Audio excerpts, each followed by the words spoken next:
干爹，我给你师傅换好衣服了，剩下的事你费心安排吧。干爹，你该休息休息了。是时候休息了。赶紧叫个小徒弟，跟上你干爹。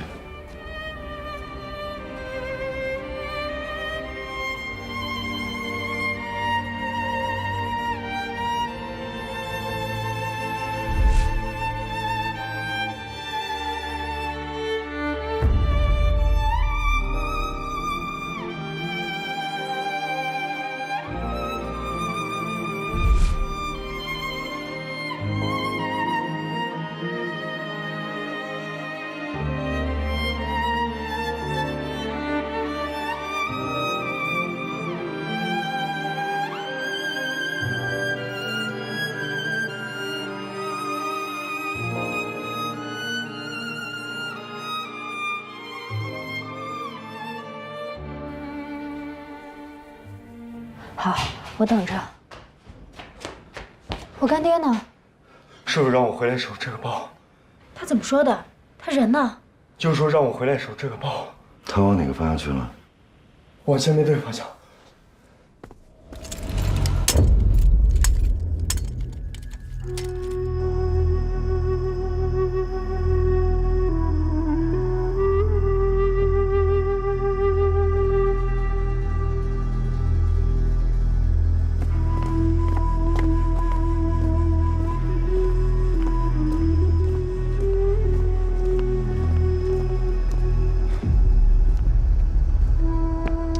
张师傅，已经听说了，我们正在商量善后事宜，请你节哀顺变。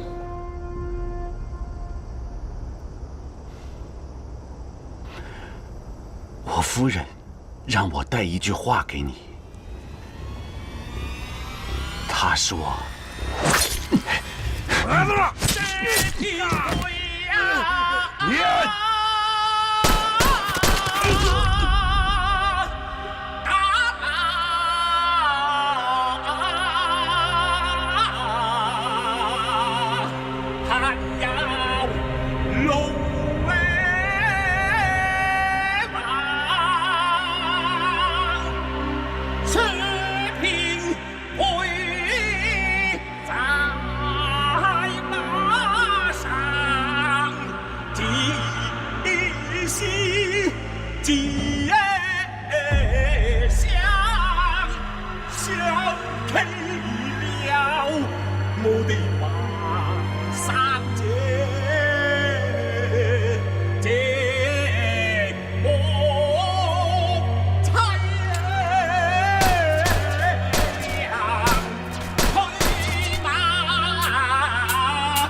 真想不到，张师傅这样一个老好人，万事都想着息事宁人，求个万般周全，他也会有抱起杀人这一刻。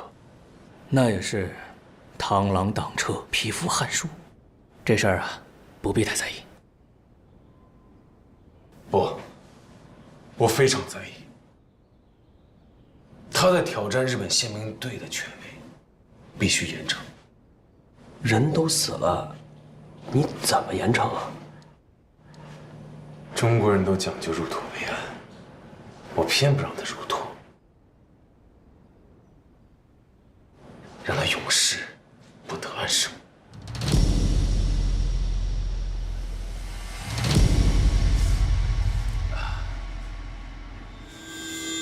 哎呀，对不起啊，实在是宪兵队不允许我们接这单生意啊。单独给陈叶冰女士发丧是没有问题的，但是张太平先生就不行。我们实在是不敢接这单生意啊，要不我们把钱退给你吧？我交的钱就不会收回去，你要做不了，我们自己做。哎，没事，下来，我们自己来。哎呀，不合适啊。算了，就当你们把车抢了，我们也无能为力了。走吧。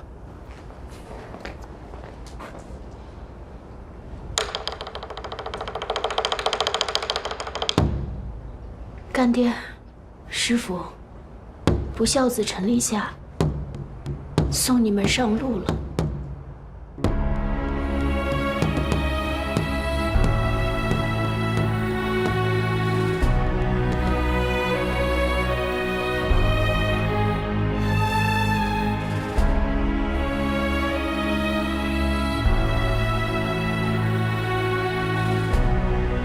今有越剧艺人张太平、陈野兵，一生精研艺术，苦心栽培后辈，又于恶贼当道之时，不畏强权，以生命守护越剧尊严。广州越剧界同仁敬前辈效力文貌旧事，幽梦衣冠为同道送行。滚滚江山，只为大花面乱拳，欺我无能终散局。花花世界，点得正午生扎印，奸臣杀尽，始收科。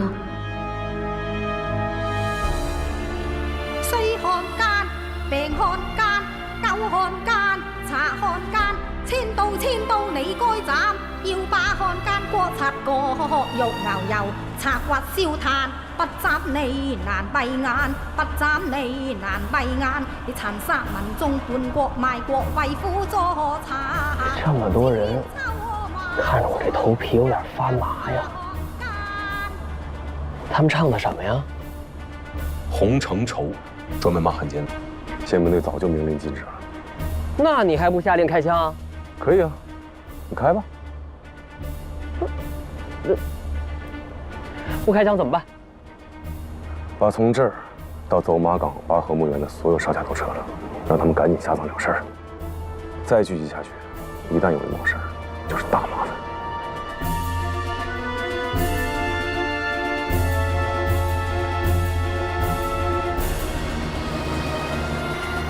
师父，师姑，恕我不能亲来送行。我要让整个广州洒满，打倒日本侵略者的檄文。每一张传单，都是打向日寇的耳光。日寇暴行，激起了广州越剧界同仁乃至全市百姓的愤怒。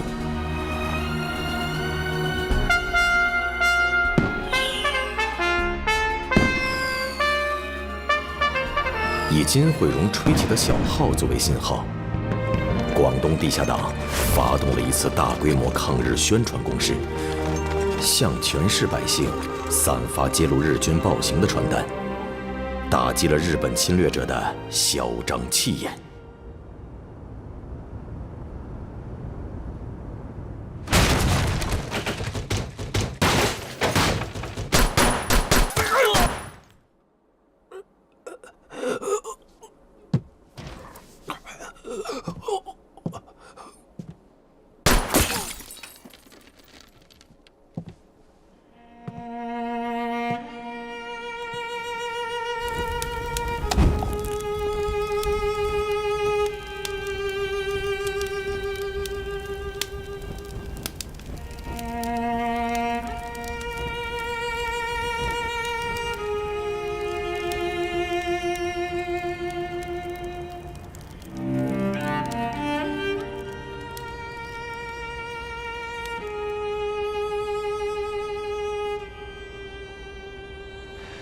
他不会跟我走的。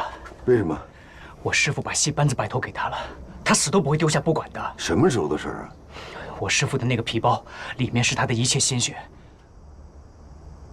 我和李霞都知道，接过这个皮包就等于接下了戏班子。他必须走，他留下来不是危险的事，是会死。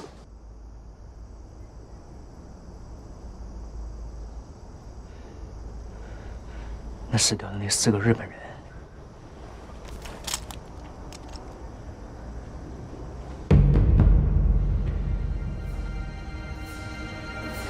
幸，我安排立夏带着戏班子赶快离开广州。一定要顾他周全。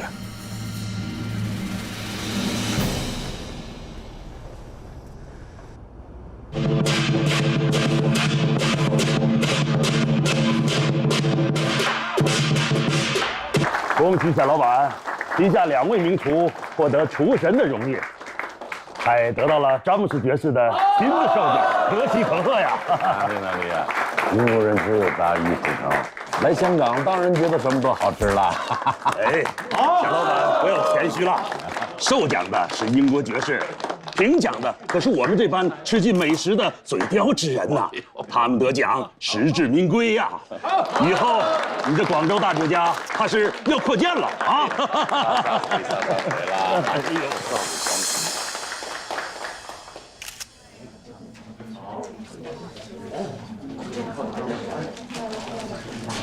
陈先生，我有个事情跟你说一下，家里出了一些事情。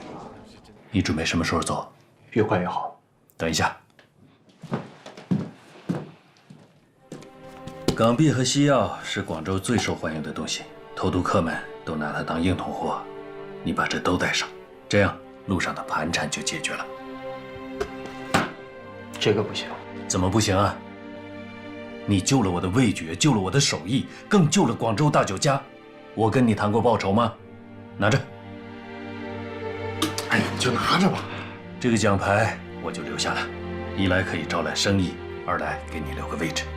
广州大酒家的头灶，永远都给你留着。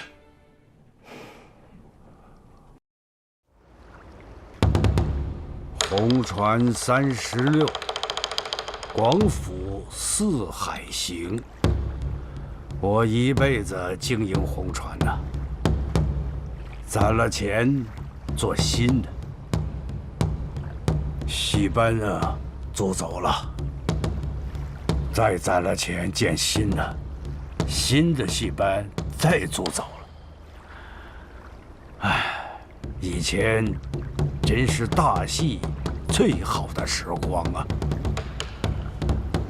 坐着我的红船，唱到天南地北呀！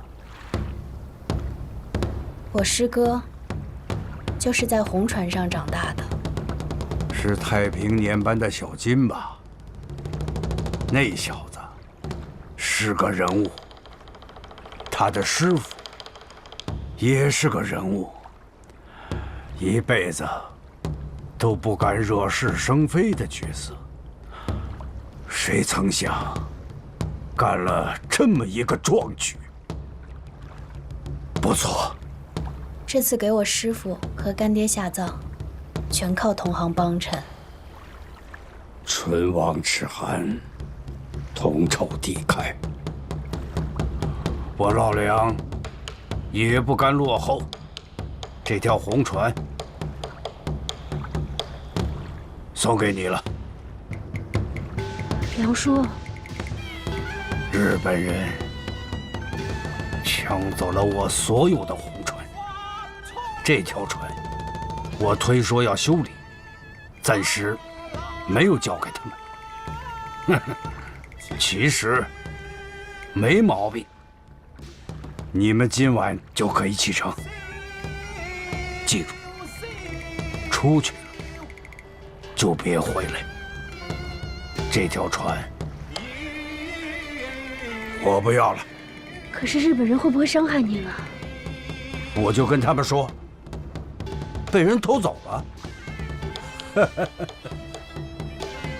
谢谢梁叔。红船36，带你四海行。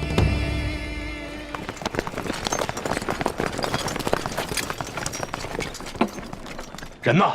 来晚了，人都走了，一箱杂箱都能走了。他们能去哪儿啊？哪个戏班敢收留他们？这么多人，这么多东西，他们离不开广州。根据名单，他这个摘星太平年红面班一共有伶人37，棚面8人，一箱杂箱各路人马12人，这是一57人的戏班子，一条红船就能装走。红船啊？也可能不是红船，我听说都让你们弄走当运输船去了？不对，还有一艘，在红船码头修理，那儿没有哨兵。大家小心一点。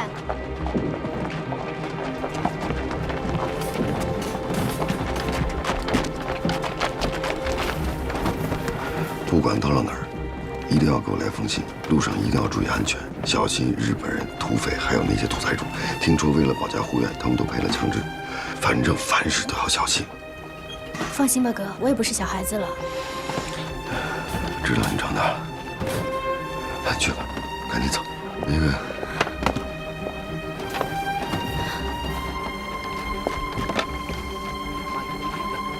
万一遇到事儿，一定来个信儿，不管天涯海角，哥一定找过去。嗯。行，去吧，去吧，去吧。来，兄弟，搭把手。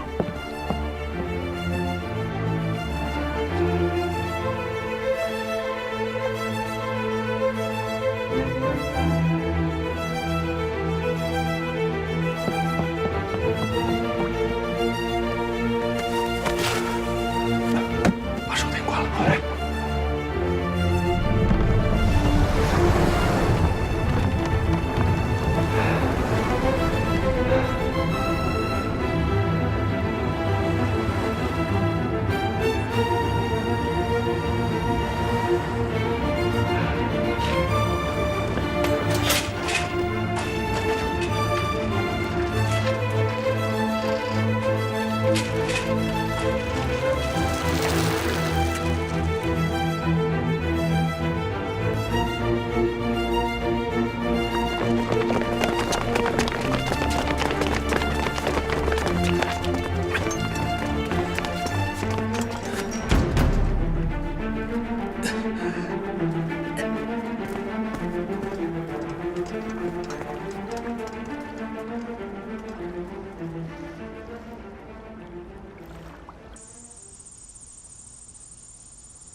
共产党派你来国共合作，抽空回广州，搞了那么大一场的抗日活动。金老板不愧是出身戏台啊，很会抢戏。工作是当地的党组织做的，我只是居间协调了一下。是不是天底下现在都认为，在广州，只有你们共产党在抗战呢？邝队长可别这么说，我们是共同抗战，不是为了荣誉。那也不能不要荣誉。为什么？图什么？这次真的是临时起意，来不及跟你商量。临时起意，一天之内印了上万份传单，发动上千人占据广州最高的楼，临时起意呀！你是觉得我是傻子呀，还是在我面前炫耀你们共产党的实力呀？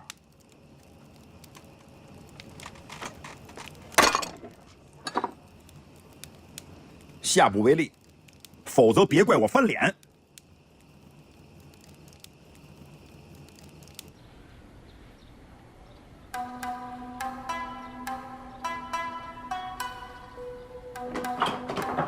岡田、帰ってきたのか。いや、よかった。おい、どうしたんだ。お前の腕は。腕？俺たちの占領地に納付したんだよ。小沢、見ろよ。あ？もう半年経ったぞ。この店は何も変わりもないじゃないか。がっかりしたぞ。なんだが自分の店ではなくいつでも回収されちゃうような気がするんだ。バカ野郎、お前たちはそういう態度だから、俺たちは大きな代価を払ったんだ。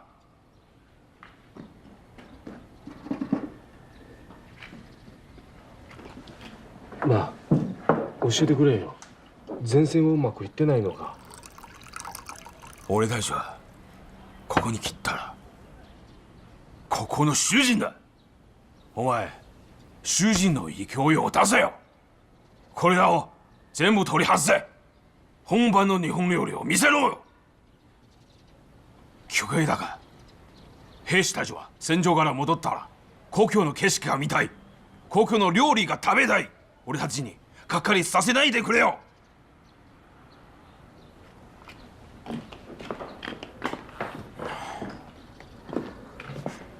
ここはこの人の店なんだ。だったらなんだ。この人は香港で料理の鉄人となったらしい。そんなもんはいっぱい作ってやれよ。ここそこあそこいっぱいかけてやるよ。お前には分かんないんだよ。バカ野郎。この店のために俺は売って一本なくしたよ。残すために憲兵の過剰の危険を備えた。前線に行けと命令された。それは確実だ。奴はひどすぎるだろ。同じ日本人なのになぜこんなにいじめ合うんだ。この世界はいつもこうだよ。自分で強くなるしかないよ。強くなるためにお金が必要だ。お金さえあればこの店はうまくいく。这次你要接受教训，抓捕电台人员一定要先抢到密码本，不能让他销毁。这次本来你有可能得到勋章的。哎呦，奖章已经足够了。哎，对了，那共产党的电报员救活了吗？伤得很重，死了。对了，这间酒家你查一下。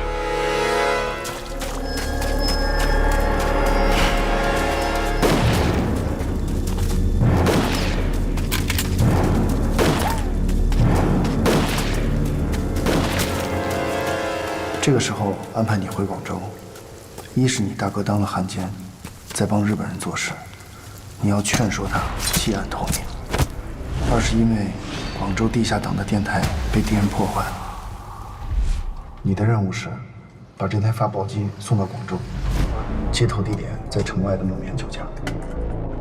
我知道，他们家的棉花机还不错。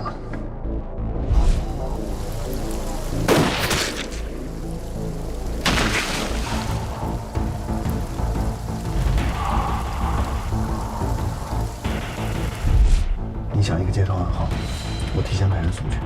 接头暗号就是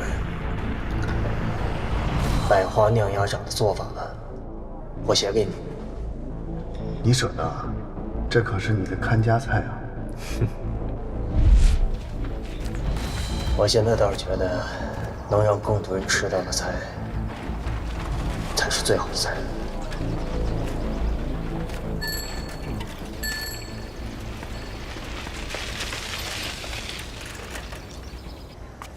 哎，客官，请坐。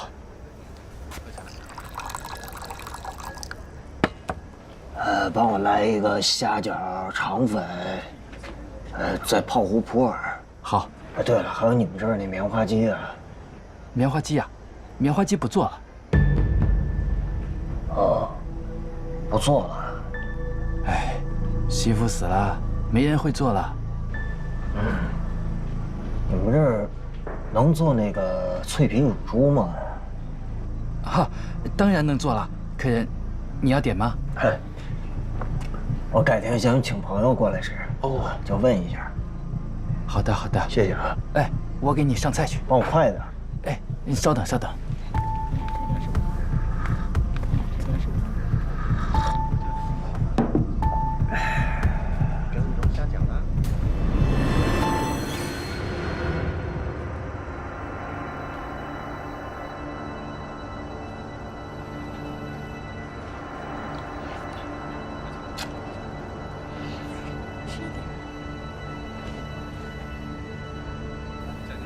味道不对。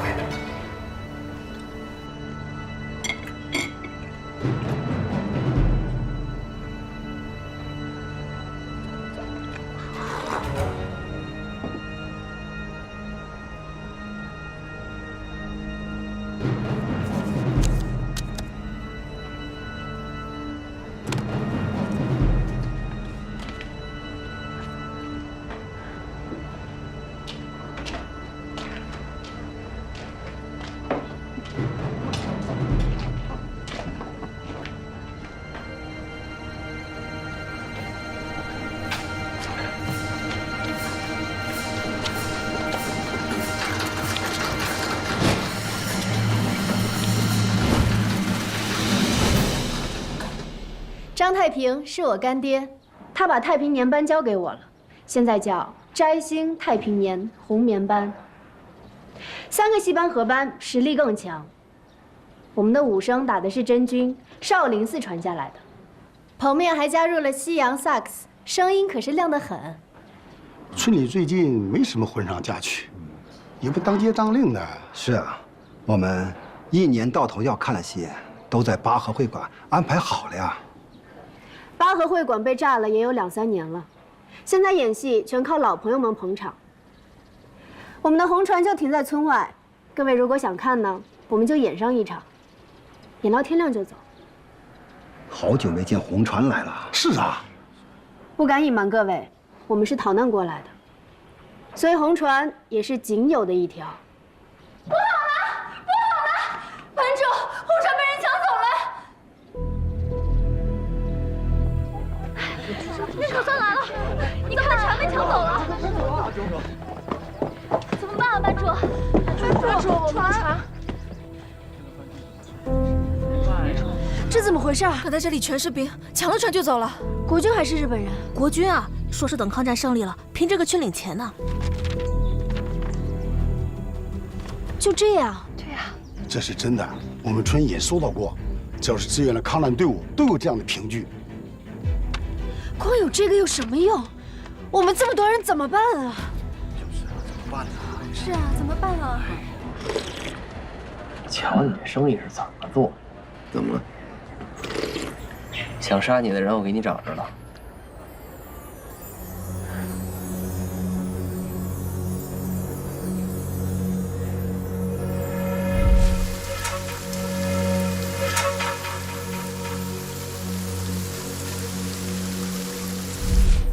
谁呀？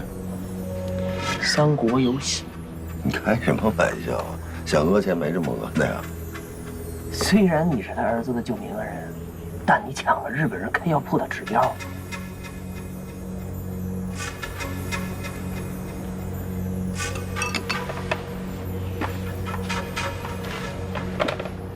我抢了谁的指标啊？这是广州，凭什么他们想在哪儿开药铺就在哪儿开药铺啊？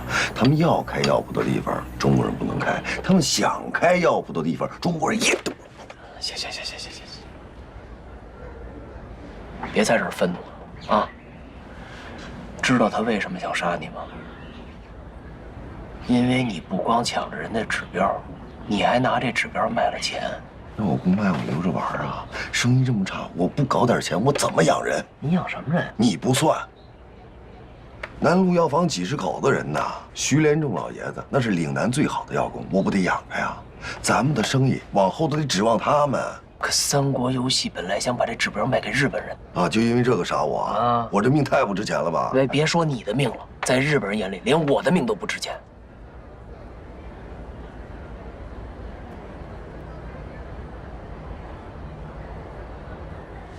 还是邝庆奎有魄力。行了，不扯这些了，说吧。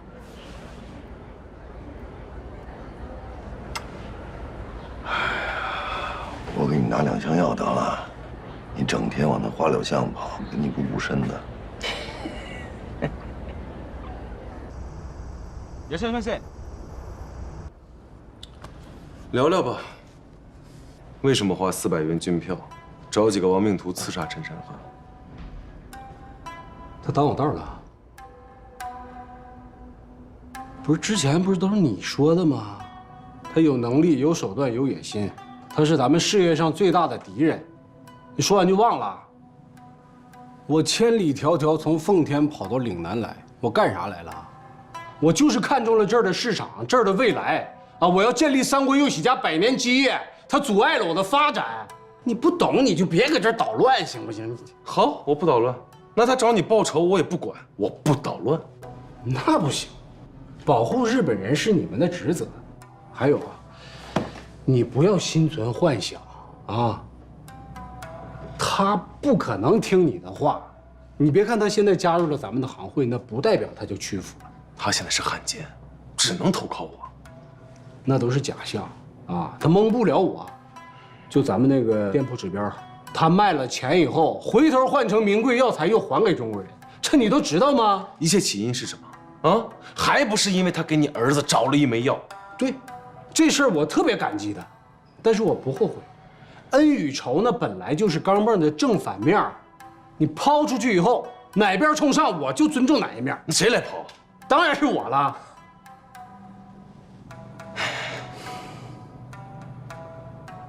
我呢，希望你能理解我，保护我，也支持我啊。当然了，这就是你们宪兵报道部的职责。但咱们啥关系啊？老乡，我能让你们白忙活吗？什么意思啊？磺胺这味药，你知道是干啥的不？消炎，治疗枪伤。嗯。之前有人从我这儿买了一大批。什么人？哼，来劲了。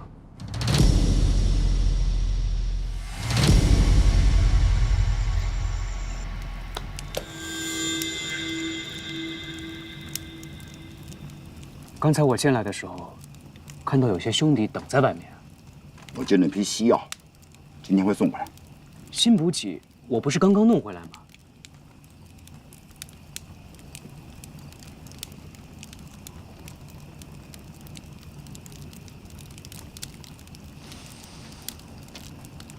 这是补给之外的，好不容易碰到了磺胺，我就给弄回来了，钱还没付呢。可靠吗？我在广州20年，我想要的东西就没失手过。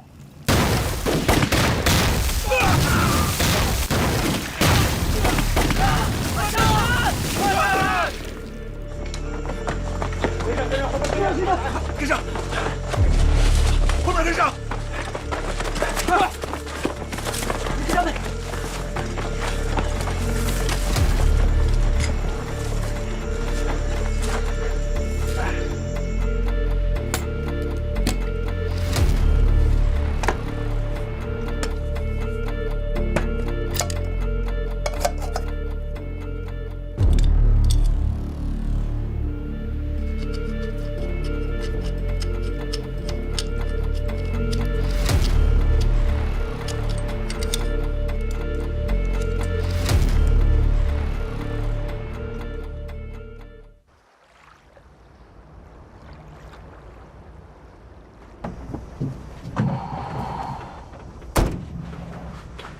蹲了4天，就34个客人来吃过饭啊。周围街坊看我们换的人都不来吃早茶了，其他来过的客人都跟踪了，没发现什么异常。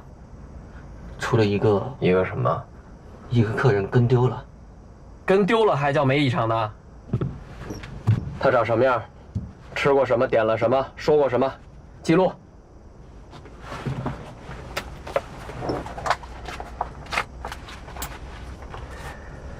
叉烧包、虾饺、艇仔粥，记录我都看过了，看不出什么异常来。看不出什么异常来，一盅2件都点了，还追加肠粉跟艇仔粥，这叫看不出什么异常来吗？饭量大，饭量大，自己什么饭量自己不知道吗？啊？饭量大，他那叉烧包咬了一口。再追加肠粉和艇仔粥，这叫饭量大呀！啊！后厨子是谁？为了保密，从伙计到客人都是我们自己人。厨师是警察局食堂的。警察局食堂那厨子做的饭能吃吗？喂狗都不吃，还让别人吃啊？啊！问题就出现在这叉烧包上。这个人也是谨慎啊，还叫了其他的来尝。他就是想确认这厨子是不是酒楼的水平。可是他全都吃完了呀，这就是可疑的点。咱们食堂那厨子做饭谁能吃得完？你们都能吃得完吗？他这么做就是为了不引起怀疑。行，这小子够隐忍，已经打草惊蛇了，那个地方不用再蹲了。那我们抓了那些掌柜、伙计跟厨子呢？再审几天，没什么收获就放了吧。通知下去，我们要找的是一个对食物很在行的高手。是。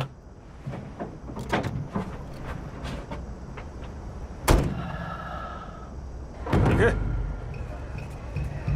待て。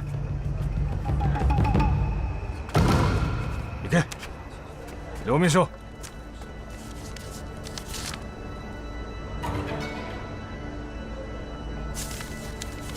行け。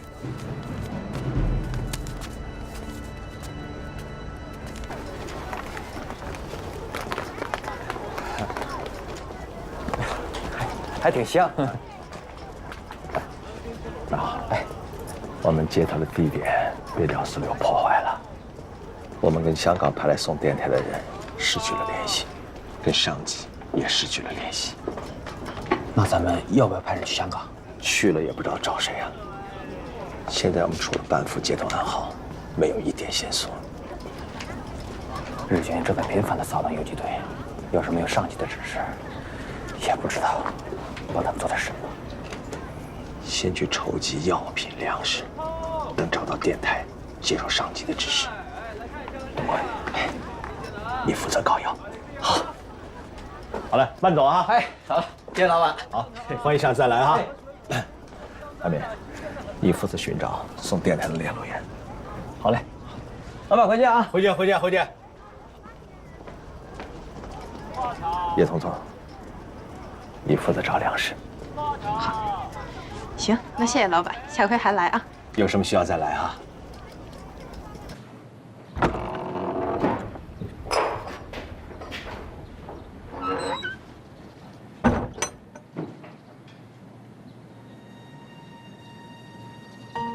清卫，什么时候回来？不对呀，你人在里边，这门怎么锁着的呢？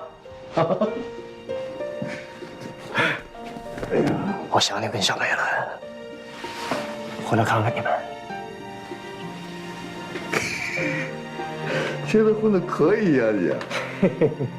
啊，还可以啊。你这门锁着，你起灶做饭，让人发现了怎么办？我跟你说啊，你要是再让人抓了，我可没钱捞你。要我说啊，你待几天也行，趁早回香港，踏实。嗯。大哥，我现在可是2级出身啊，有钱。怕你厉害。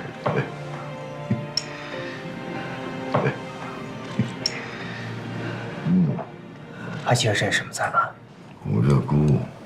对，只有在5月的荔枝园才有这个。还记得小的时候，爸爸妈妈呀，每当这个时候都给咱们做这个菜。我在香港这1年半，每天都在想这口。还真有这小时候的味道。离开佛山之后，就没再吃过这口。甘甜和味，一家团圆。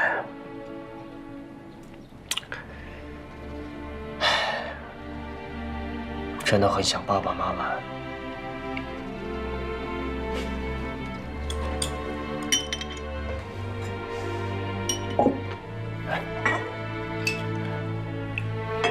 说起来也奇怪呀，我这临回来的前2天，突然间做了个梦。梦到咱们兄妹3人一起回到了佛山的老宅。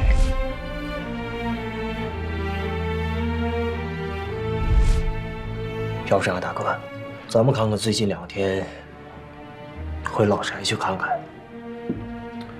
这事儿啊，一直放在心里边。我想着等过一段时间，把咱们的祖宅给买起来，然后呢，再给小妹买个戏院，让她尽情的唱，给你也买个大酒家。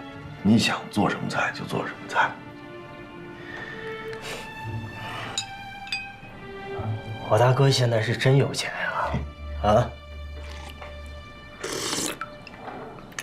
我这刚才还在你面前炫耀呢。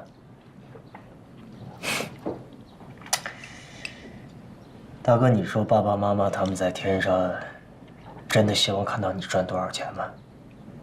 真的希望你用这样的方式去恢复咱们家族的荣光吗？